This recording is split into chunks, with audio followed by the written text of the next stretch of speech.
பெருமானார் ஸல்லல்லாஹு அலைஹி வஸல்லம் அவர்கள் சொன்னார்கள், அல் உது ஷத்ருல் ஈமான், ஒது செய்கிறோமே அது ஈமானில் பாதி. ஒது என்னங்க? ஈமான்ல பாதி. ஒரு முஸ்லிம் எப்போதுமே ஒதுவோட இருக்கணும். ஒரு நல்ல மூமின் தான் எப்போதுமே ஒதுவோடு இருப்பான் என்பதாக நபி ஸல்லல்லாஹு அலைஹி வஸல்லம் சொன்னார்கள். ஈமானில் பாதி ஒது. வல்ஹம்துலில்லாஹ் தம்லஉல் மீசான்.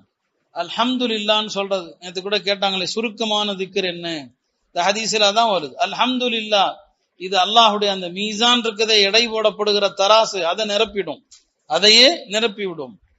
சுப்ஹானல்லாஹ் வல்ஹம்துலில்லாஹ். சுப்ஹானல்லாஹ் இந்த ரெண்டு தஸ்பீஹுகளும் தம்லஉ மா பைன ஸமாவாதி வல் அர்த், வானத்துக்கும் பூமிக்கும் என்ன இடைவெளி இருக்குதோ அந்த இடைவெளி பூரா நன்மையாக நிரப்பிடும். யோசிச்சு பாருங்க, இவ்வளவு நன்மை நம்ம செய்ய முடியுமா?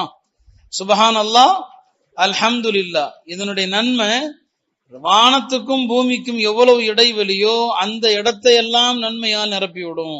ரெண்டுக்கும் என்ன இடைவெளின்னு தெரியாது. மனுஷன் இன்னும் வானத்தையே அடையல, வானத்தையே மனுஷன் இன்னும் அடையல.